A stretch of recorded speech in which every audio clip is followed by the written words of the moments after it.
The founder, the chief revenue officer, and the chief marketing officer have one thing in common. They are stuck in the business, not working on the business, doing $5 an hour tasks. Our company takes and buys back those $5 an hour tasks from those executives so that they can focus on $500 an hour value creation.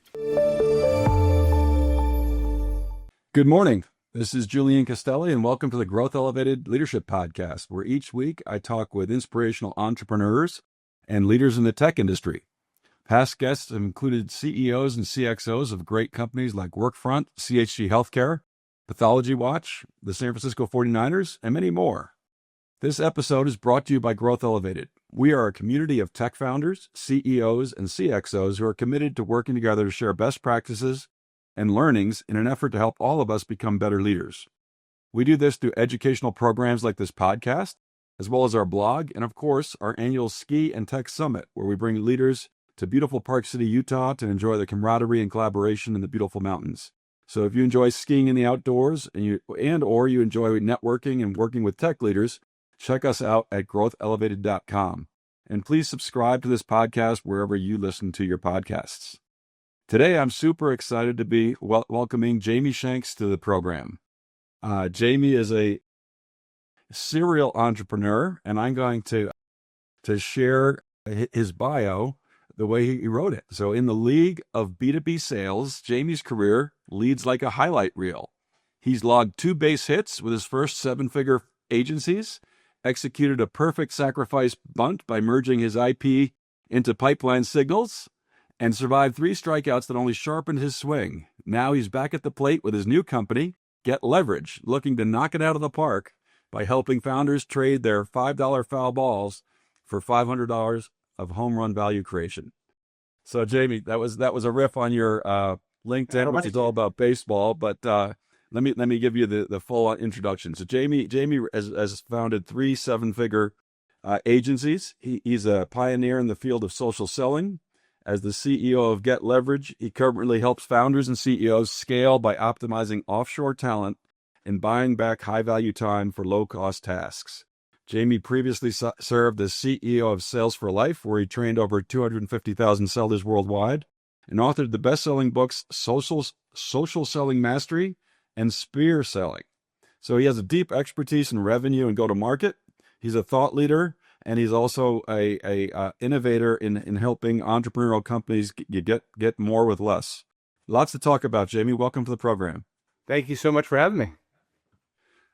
So we got to start with the baseball analogy. That's probably the best description on your LinkedIn of anyone I've heard. Tell me what inspired that. When I first became an entrepreneur, one of my mentors helped describe the journey of entrepreneurship through a baseball analogy. And I've often used it, and I'll kind of give you an example. And a guy who owns an agency, because remember, you could create your own baseball analogy if you're choosing to build a lifestyle business versus a SaaS software company, has very different outcomes for a first base hit, second base hit, and so forth. So he and I were both in the agency world. And in the professional services world, you typically trade on a multiple of EBITDA. And so the way that I always looked at it was this. If I can create a business that can serve for 5 to 10 years and provide a really solid foundation of an income, basically like if you bought yourself a job, you've got yourself going, you maybe hit a bunt you're running towards first. But if you can pull out $1 million or $2 in retained earnings and dividends, great, you've got a first base hit. And essentially you go around the bags. Second base hit is this, and a third, and a home run is truly that financial freedom number where you take enough out of the business where it can supplement a lifelong, multi-generational income. So it was first brought to me, that idea, and it's stuck with me ever since. That, okay, first principles. What am I trying to build here? What are my... Yeah, I love that. Having a simple framework to benchmark yourself is so valuable across the board. The second thing that I take from that is you're 100% right. You don't have to go from home run or strikeouts or nothings, right? I think you're on a much more forgiving curve than perhaps some of these venture-backed tech startups that you and I both work with, where that's where I lost all my hair in my first 2 of those. Right? It's all or nothing. You got to be the next Facebook or bust, right? That was his point. His point was if you can get a double, you've done far more than 95% of entrepreneurs. So just get a double and you've created millions of dollars of liquidity for yourself and your family.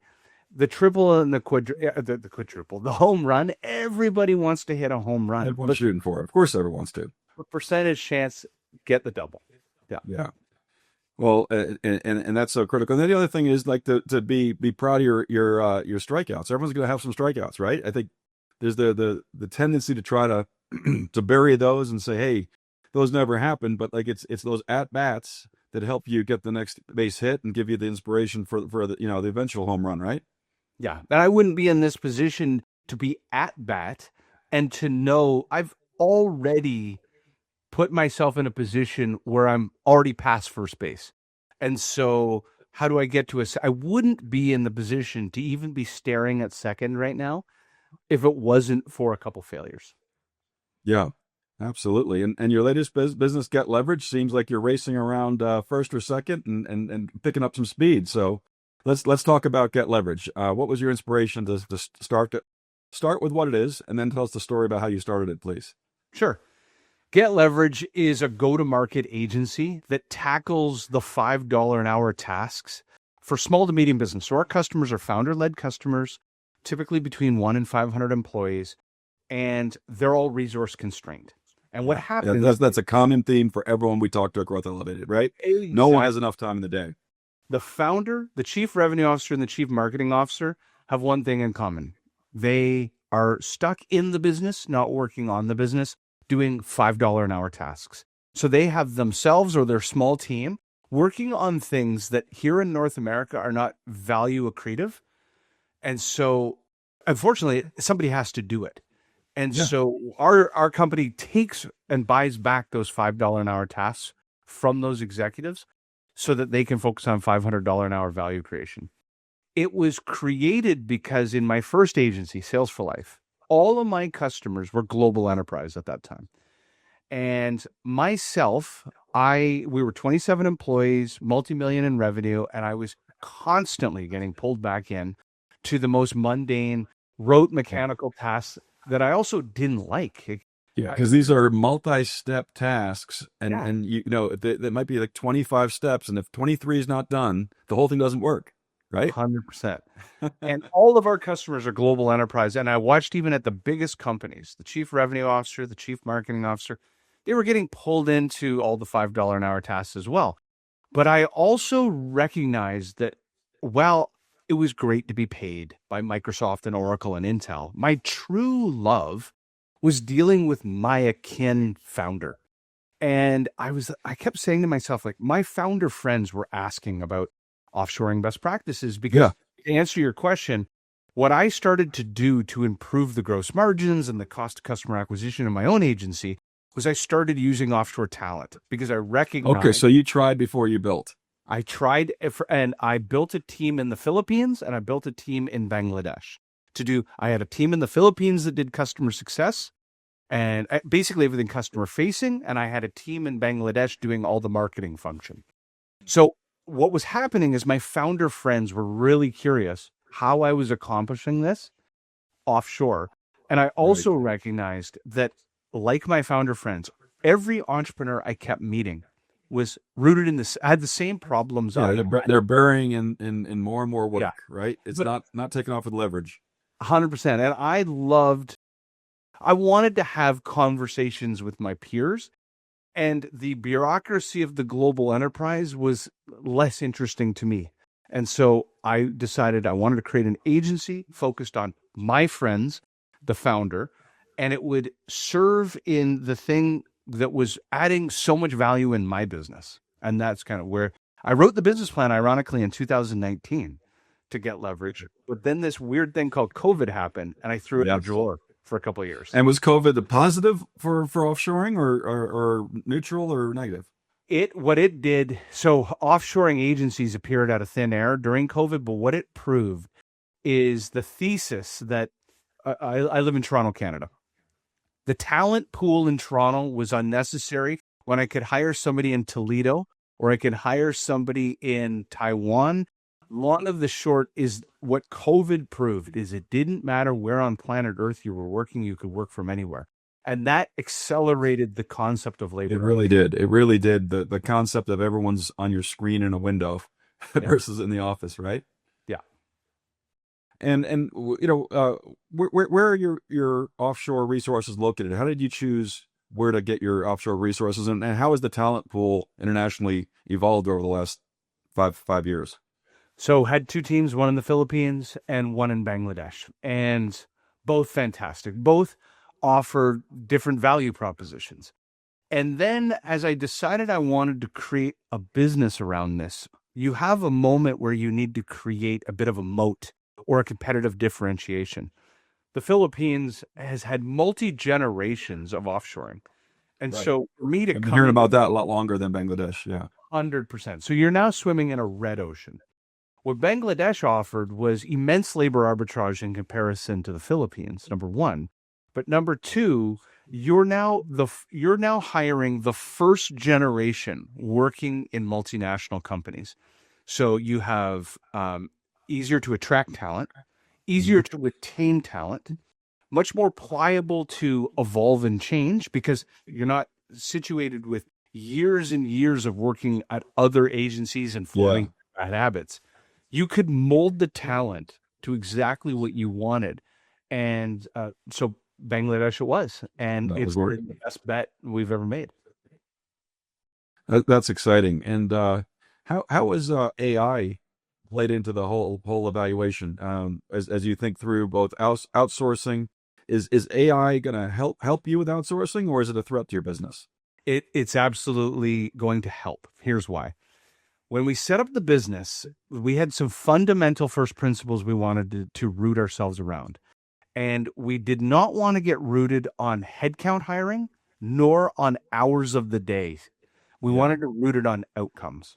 So the customer needs a widget moved from X to Y, or build me a website, build me a social media video, clean up my CRM. Those are outcomes. They don't care how it gets done. So all of our teammates are chipping away slowly within each capability of developing agents to accelerate the pace, whether it's quality assurance or pace. And now all of a sudden you have AI intermixed with labor arbitrage, and now you improve our own gross margins. That's I can tell you, I should have said it in the intro, but we've worked with you and you guys are helped to produce this podcast. We've really enjoyed that. And I can tell you that your model of outcome orientation versus, an hourly is really attractive. And I can also see how leveraging AI allows you to get to outcomes at a reasonable price that probably wasn't possible 3-4 years ago, right? Yeah. The other major factor that I think, and you hear it in the periphery of the odd podcast, this is what taught me in the sales training space. I spent 10 years in change management. I spent 10 years enabling the front and center people to every company, the sales organization, on the change of what was then called social selling, or basically if you think about social media as part of the sales process. In 2012, I invented the word social selling. 2015 and 16, I was still very much every day having the conversation on why. Why should you use social media as part of the sales process?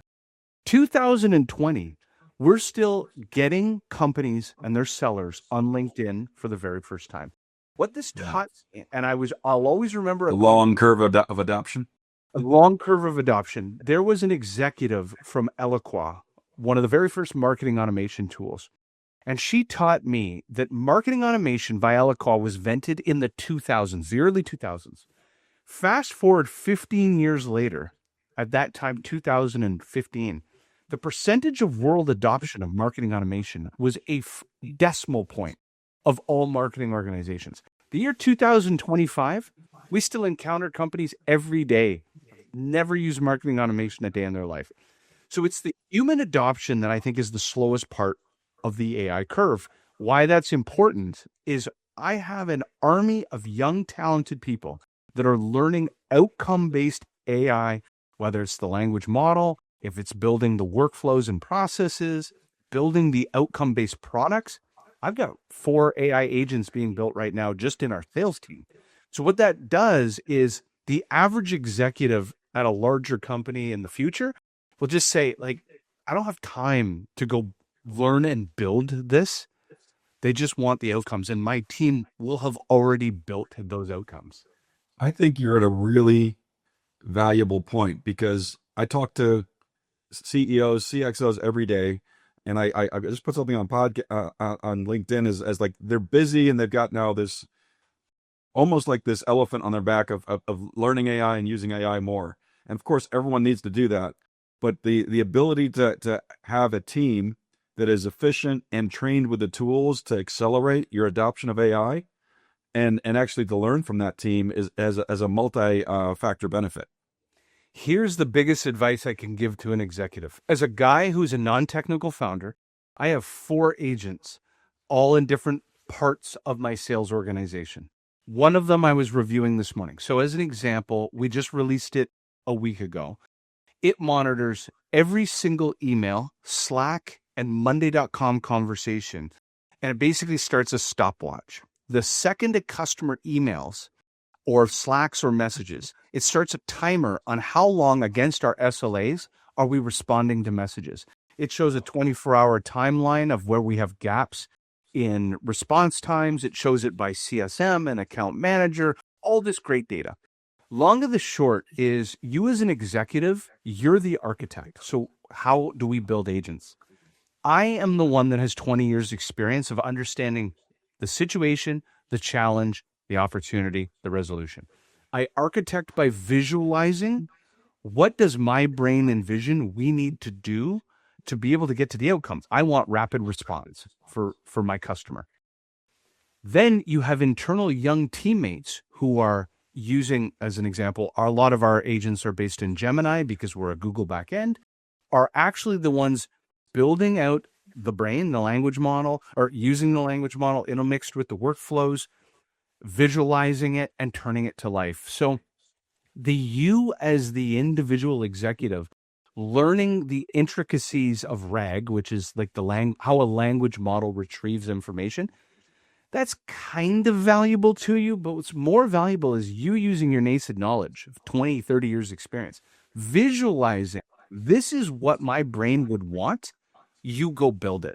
And then them showing you how the workflows work, you double checking the outcomes, you'll get far more outcome out of building AI agents that way than you trying to learn. Yeah, that's a very attractive value prop. If your team can help, get from A to D, like I want to do this, but there's, I know 2 of the 10 tools required to build that.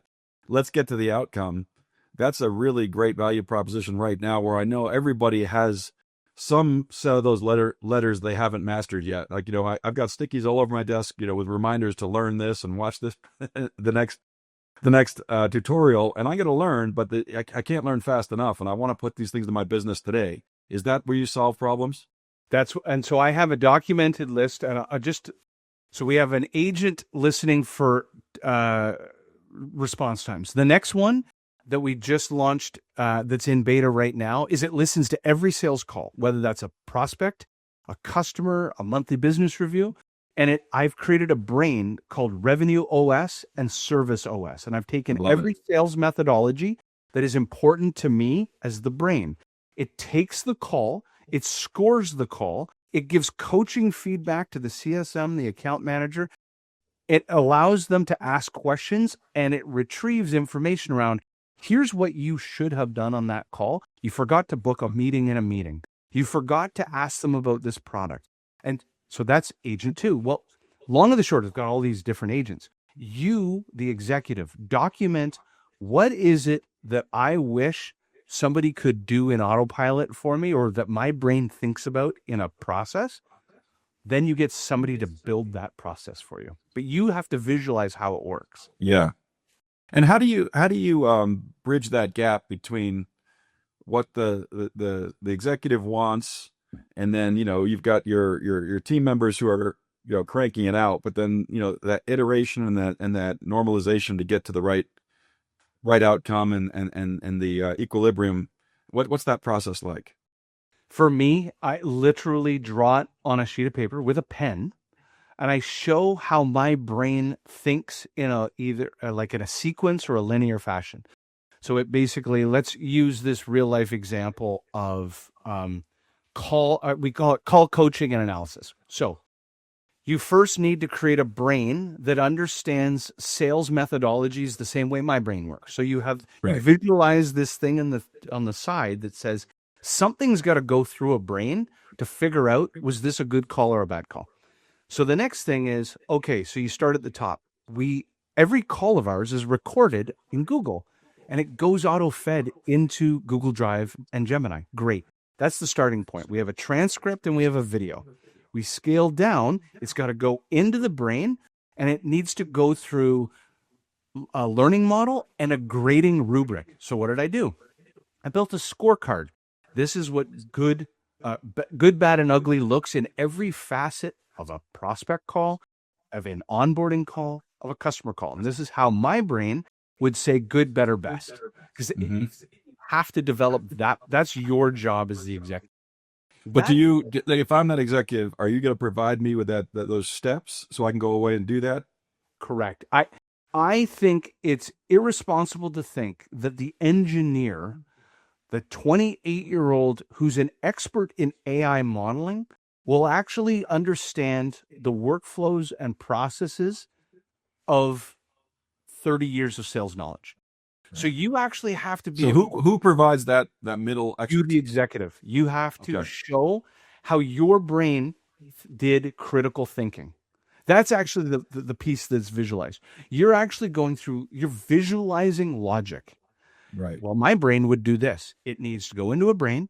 It needs to come up with a score. The score needs to be visualized onto a spreadsheet onto a web page, and then it needs to have some sort of feedback loop. You have to actually show people that, because otherwise the engineer will have no concept of what they're... There's too big of a gap. Yeah.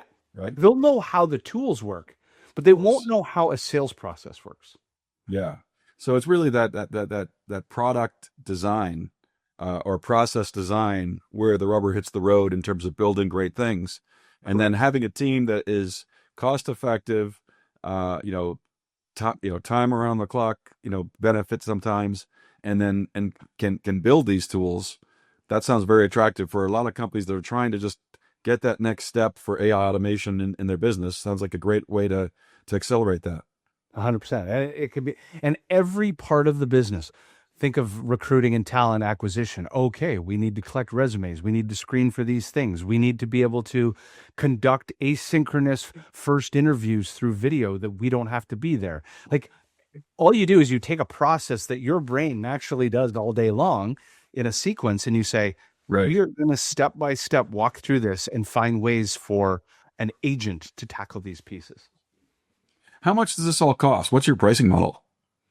So at Get Levrg, our pricing model is a flat fixed subscription. So the way that what we do is we deploy a pod of talent for a monthly subscription that basically we agree up front. Here's an SLA of so the CEO can just say, okay, I'm going to put this much towards this budget. And let's see what we can build. That's a lot easier than some hourly number that you don't know where it's going to come back. Correct. Have you found that your clients like that?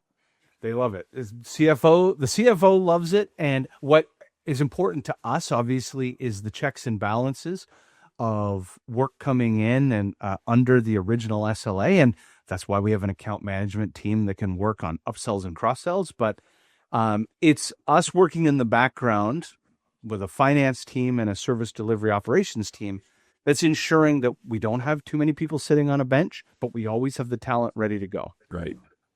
That sounds powerful, but give us an example of one of your client wins who actually executed one of these AI processes. Oh, the AI tools. Yeah, so the AI tools are only used internally so far to serve the work. We have not sold the AI tools out to customers.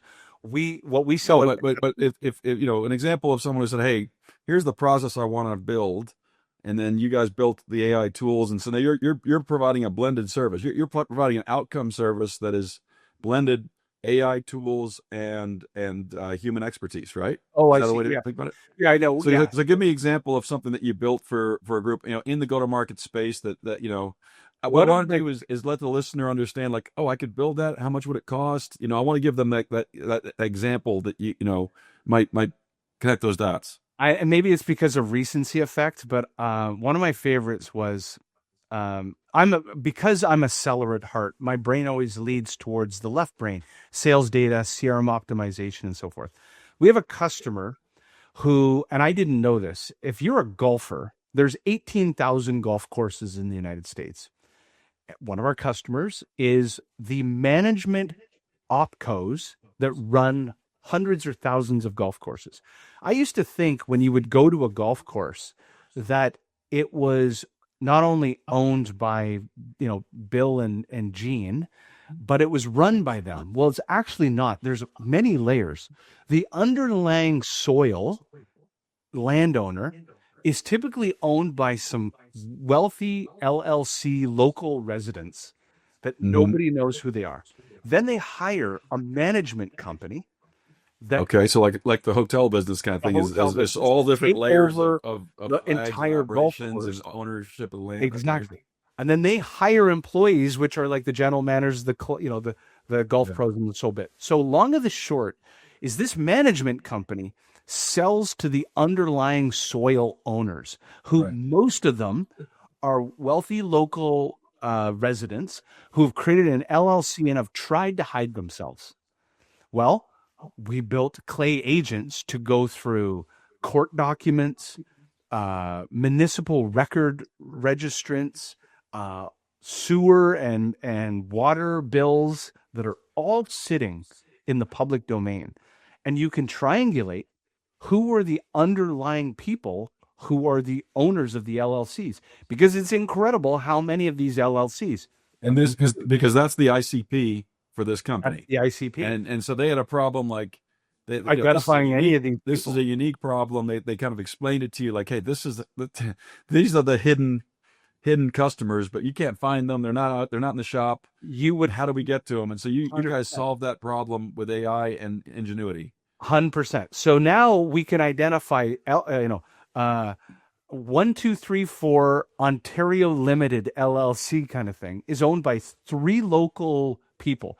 Well, we pulled a sewer record, or we noted there was an article of a local restaurant that talked about Bill, the local hero, and it said at the very bottom of the article, oh, Bill also is the actual owner of the local golf links golf course. And it just so long So your agents are out there just crawling all this crawling minutia and and building connecting out the dots and saying, database, hey, it might be this guy. building out This the guy. database of all the soil owners of golf Wow. courses. Yeah. How many targets or ICP matches did you find? Or just roughly I should ask the team, but it's hundreds, probably. when we did our test, to which the customer decided to move forward with us, we were able to, in a sample test, go over 50%, which they couldn't get 5 to 10%, because it took you had North American executives who work at this golf entity who were spending like an hour doing a Google Yeah. research on one. No, that's not labor arbitrage. That is actually acceleration of AI outcome. Yeah. Right. I think that's a critical thing. You think about offshore, it's labor arbitrage and doing the mundane tasks, and there's value there. But if you can accelerate your path to actually solving real problems with AI cost effectively, that's a pretty compelling value proposition. 100%. Well, that's great. I can see why your clients are excited and see why you're growing so fast. That's super exciting. So that's a great example of how you're helping clients. Tell me a little bit more about your learnings as an entrepreneur and building these agencies. What are some of the lessons you've learned that other people can benefit from? One day I'm going to, so a couple interesting things. So I've been writing a weekly investor newsletter in every agency I've ever created since day one. So every week it's a 5 to 10 page newsletter. Sometimes That's 10 pages per week. Yes, it's like almost to myself. That's some serious investor relations. Wow. I have contributors in which, so I'll give the backstory.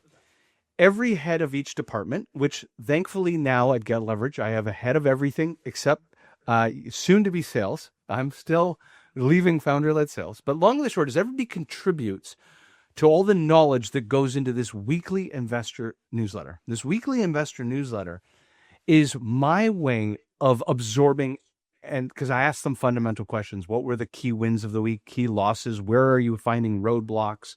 What do we need to focus on next week? What do we need to talk about? Triangulating all that information so that when my Mondays are just dedicated to internal, from department to department, I'm actually seeing where one department is missing information from another. I'm a huge believer of overt communication. So I'm kind of bridging. Yeah. Long of the short is I've been saving all of these, to which I'll be able to one day write a book that showcases all of my thinking from the moment of inception of a business idea to $1,000 MRR, to tens of thousands, to hundreds of thousands, to $1 million MRR, the whole bit. And it shows how the thinking evolves. That's piece one. But piece two, what it's helped me understand is something I call the 3 Ps. There's a principle or a first principle to certain important decisions. There's a process to that first principle.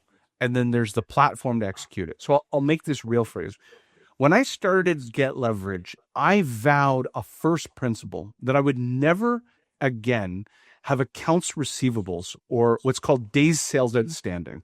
Yep. Because in my first agency, what actually killed the business is we were millions and millions of dollars of revenue, but we were chasing accounts receivables past DSO 30 days, which is a magic number of death, which essentially means you have to become your own bank. You have to get you're the least liquid player in the game, yet people are borrowing from you because inadvertently. No one's really talking about what's happening. 100%. I'm paying 2 payroll cycles to go collect last payroll cycle's amount of money. So long and short, we died from that.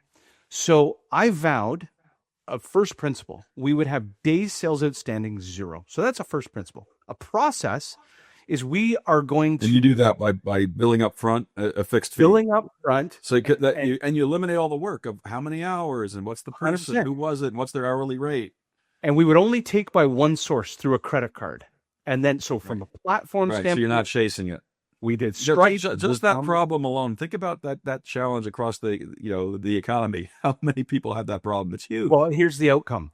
We started this company on a $10,000 credit card. That is it. That's how we started this company.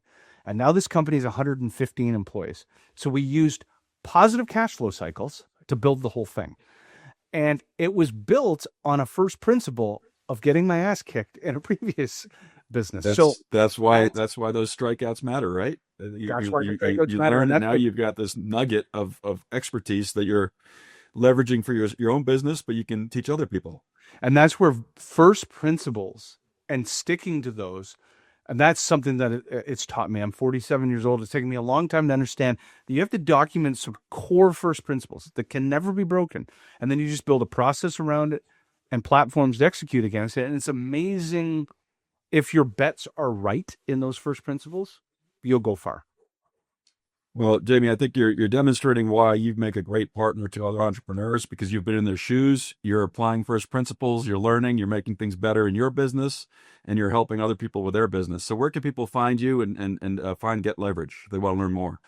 I'm all over LinkedIn. You can connect with me on LinkedIn. Jamie Shanks, CEO of Get Levrg.